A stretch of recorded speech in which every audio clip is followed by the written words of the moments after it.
Bonjour à toutes et à tous, dans cette vidéo, on va vous aiguiller à travers les différents appareils photo-vidéo de la gamme Canon afin de vous aider à trouver quel appareil est adapté à vos besoins. Et pour commencer, l'appareil le plus entrée de gamme chez Canon, c'est l'Ixus 285. C'est un appareil compact, léger, qui a pour but de s'emporter un petit peu partout avec soi, facilement dans une poche ou dans un sac à main. L'objectif, c'est uniquement de la photo souvenir. On a un zoom 12 fois optique dessus, donc c'est un appareil photo vraiment pensé pour la vie de tous les jours. Par contre, on n'a aucune possibilité de réglage, donc dès que vous allez vouloir prendre des photos un petit peu avancées, ce n'est surtout pas l'appareil qu'il vous faut. Pour ça, l'autre solution, tant qu'on reste dans les appareils compacts, ça va être le SX740HS, qui lui permet déjà de faire ses réglages en manuel, en mode semi-automatique, etc.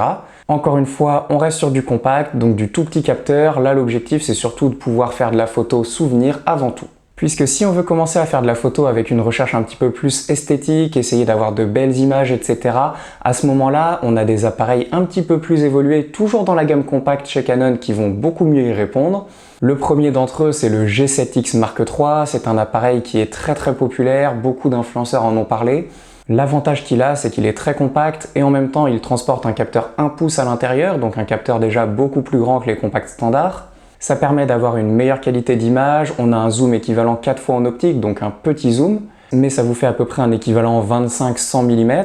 Tout ça avec une très belle luminosité, puisqu'on est ouvert de 1.8 jusqu'à 2.8. Donc si vous voulez un appareil photo très facile à transporter, qui peut loger presque dans une poche, et qui permet d'avoir de belles images, même s'il ne faudra pas trop le pousser dans les basses lumières, le G7X Mark III, ça peut être une bonne solution. Puisque si vous voulez des meilleures capacités en basse lumière, il va falloir monter encore un tout petit peu en gamme et passer là sur le PowerShot V1. C'est toujours un appareil compact mais qui là a un capteur à l'intérieur équivalent à la taille d'un micro 4/3 au ratio 3:2. C'est un capteur un peu original puisque c'est le seul appareil photo qui dispose de ce capteur. Ce qu'il faut retenir, c'est qu'il apporte une meilleure luminosité que les capteurs de 1 pouce. Et en plus de ça, le PowerShot V1, il apporte beaucoup de fonctionnalités supplémentaires par rapport au G7X Mark III, notamment sur la réactivité avec une mise au point automatique beaucoup plus performante et puis des performances en vidéo beaucoup plus avancées puisque c'est un boîtier qui est pensé avant tout pour la vidéo, même s'il est très bon en photo. Donc si vous voulez vous filmer vous-même, ça peut être une bonne solution pour avoir un appareil facile à porter à la main. Maintenant, si on veut augmenter la qualité en basse lumière et puis pouvoir évoluer au niveau des optiques, changer de matériel, etc., à ce moment-là, on va forcément devoir quitter la gamme compacte et on va passer sur les réflexes ou les hybrides. Les réflexes, même si maintenant ça va bientôt faire 5 ans qu'il n'y a pas eu de nouveauté, eh bien il y a toujours certains modèles qui sont commercialisés chez Canon. Dans l'entrée de gamme, il y a l'EOS 2000D, si vous voulez débuter, ça peut être une solution.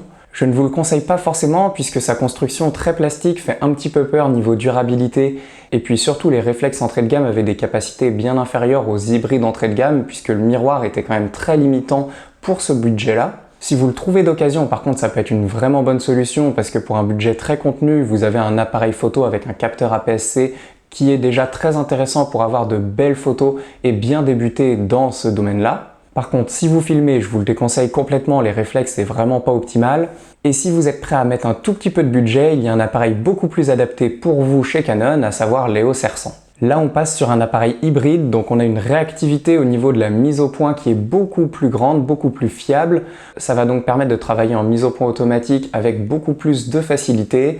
Et quand on débute, ne pas avoir à faire tous les réglages, c'est quand même très pratique. Donc si vous voulez investir dans un premier boîtier sans y mettre trop de budget, l'EOS R100 c'est vraiment une excellente solution. Et si vous appréciez l'EOS R100 mais que vous avez certaines fonctions qui vous brident, peut-être que l'EOS R50 vous conviendra beaucoup mieux. Puisque là on retrouve le même boîtier globalement mais avec un écran réversible contrairement au précédent et qui est également tactile. C'est très pratique si vous voulez vous filmer vous-même mais également si vous voulez faire des photos au format portrait par exemple et que vous utilisez l'écran donc vous avez besoin de vous mettre bas au ras du sol ou au contraire en hauteur. Et puis la rafale augmente largement, on passe jusqu'à 15 images par seconde.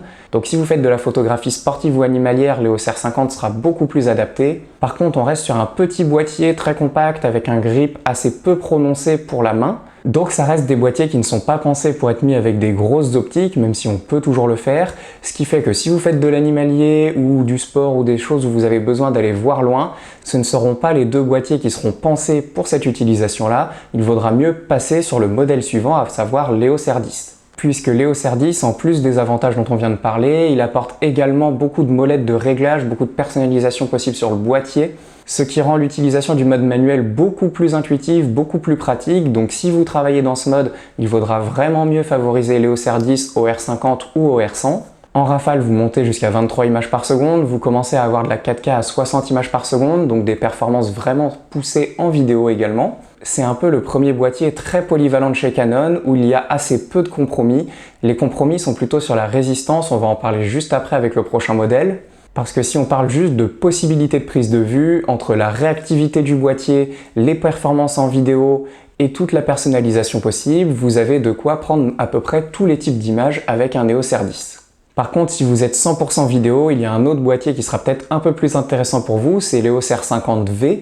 Même s'il porte le nom d'R50, il n'a pas grand-chose à voir avec le R50 d'origine, puisque la version V est dédiée à la vidéo et qu'elle dispose de beaucoup de fonctionnalités supplémentaires, une ergonomie complètement revisitée pour être beaucoup plus axée vidéo, notamment pour de la dissipation de la chaleur, le boîtier est plus imposant. On a également la possibilité d'avoir des Tolly lamps qui s'allument, donc de voir en fait à quel moment est-ce que le boîtier filme avec une petite indication lumineuse. On a de la 4K jusqu'à 60 images par seconde dans le boîtier. Si on veut de la 4K sans recadrage, on est à 30 images par seconde.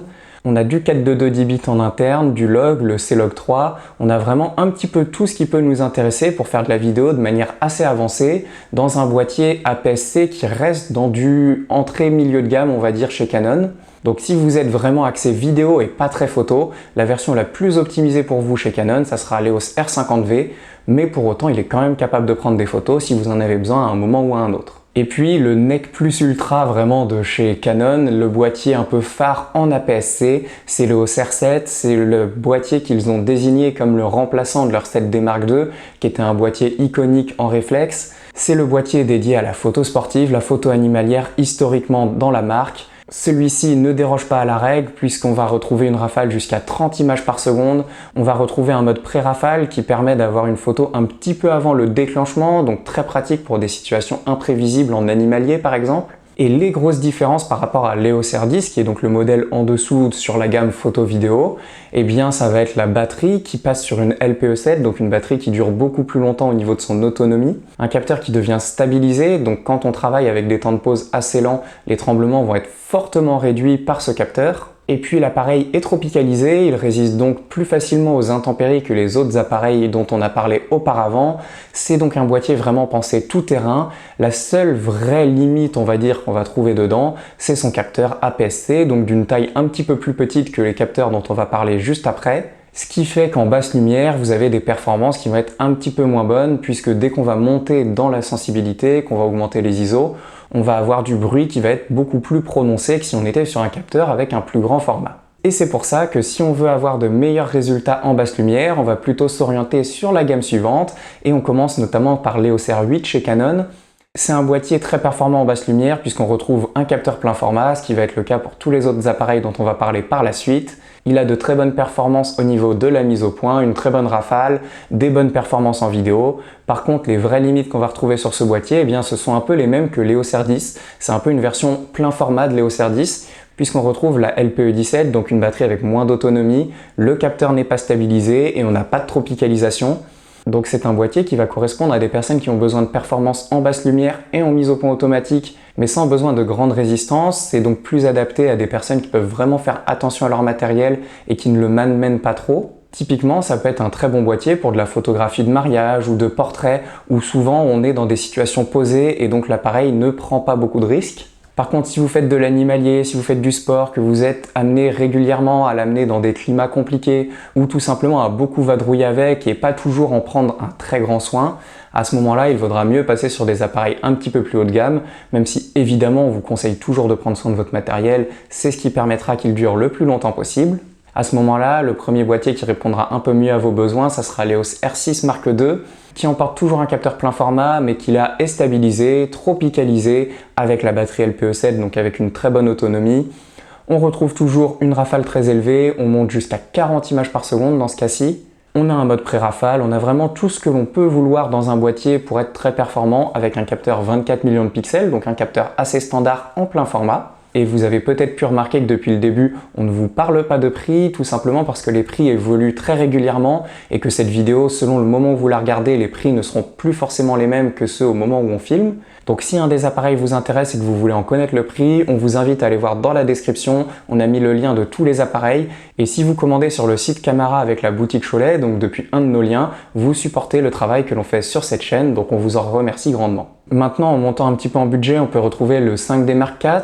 Ça, c'est encore un boîtier réflexe chez Canon, un des derniers qui est produit par la marque. Honnêtement, au prix où il est vraiment pas très intéressant, il commence fortement à accuser son âge. Globalement, le prix en neuf, il est malheureusement un peu surévalué, puisqu'il est cohérent par rapport au prix qu'avaient les réflexes à l'époque, mais il est plus vraiment cohérent par rapport à la gamme hybride que l'on a aujourd'hui. Dans un budget similaire, on vous conseille beaucoup plus l'EOS R5 de chez Canon, qui est un boîtier hybride avec un capteur 45 millions de pixels stabilisé, une rafale jusqu'à 20 images par seconde, une mise au point automatique ultra performante avec détection des sujets. Ça n'a donc pas grand chose à voir avec un 5D Mark IV, et si vous êtes prêt à passer sur de l'hybride, ça sera beaucoup plus adapté. Maintenant, si vous êtes majoritairement orienté vidéo, l'autre solution, ça peut être l'EOS R5C, qui retrouve toujours le même capteur, mais qui lui est orienté purement vidéo, qui filme jusqu'en 8K, ce qui est déjà le cas de l'EOS R5, mais là vous avez un ventilateur intégré pour limiter la surchauffe.